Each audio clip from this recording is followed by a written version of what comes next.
कथावाचकों पर विवाद के बीच अखिलेश यादव ने बड़ा बयान दिया है।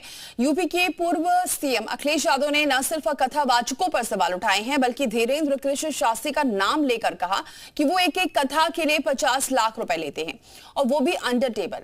अब अखिलेश यादव के इस बयान पर बीजेपी की ओर से पलटवार आया है। हैसियत है कि धीरेन्द्र शास्त्री को बुला ले अपने घर।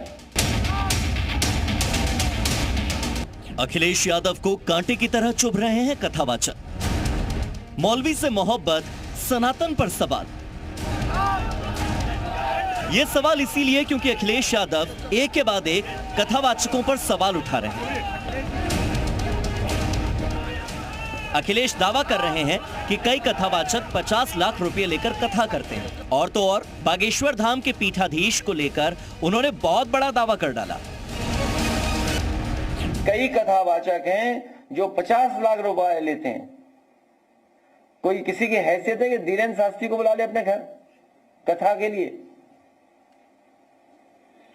कोई अंडर टेबल लेगा वो बाबा पैसे? आप पता करवा लीजिए, अंडर टेबल नहीं लेते हैं वो धीरेन्द्र शास्त्री। क्या कथावाचक ने पता कितनी कीमत होगी उनकी, फ्री थोड़े नहीं।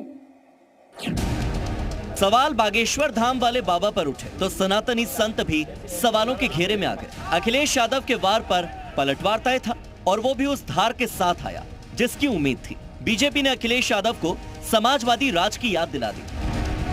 जो अपने दौरे हुकूमत में मौलवियों को लाखों एकड़ जमीन, हजारों करोड़ की लुटा के उस पे कानूनी हक दे देना चाहते हैं और उस पे कानूनी ठप्पा लगा देना चाहते हैं, वह दान दक्षिणा के ऊपर भी सवाल उठाना चाहते हैं।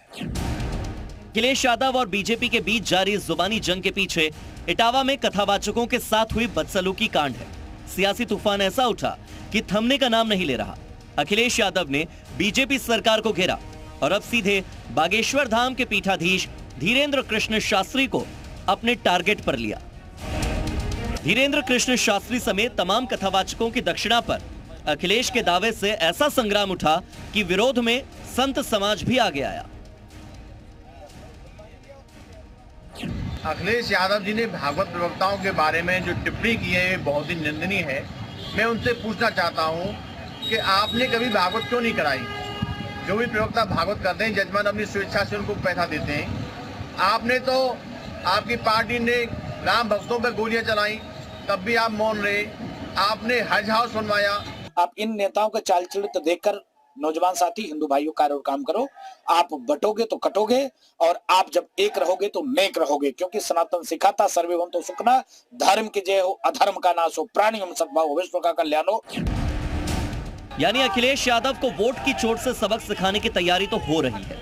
संयोग देखिए, खुद यूपी के सीएम भी कह चुके हैं कि एक रहोगे तो नेक रहोगे।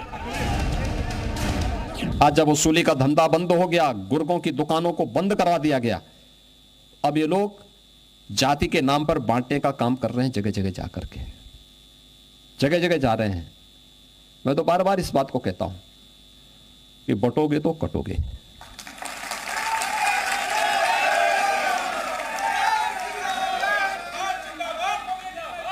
एक रहोगे तो नेक रहोगे। दरअसल अखिलेश यादव भलीभांति जान चुके हैं कि इटावा वाली घटना उनकी खोई हुई जमीन को फिर से पाने का एक मौका है और वो इस मौके को किसी भी कीमत पर भुनाना ही चाहते हैं। फिर उसके लिए उन्हें कथावाचकों की निंदा ही क्यों न करनी पड़े। ब्यूरो रिपोर्ट, जी मीडिया।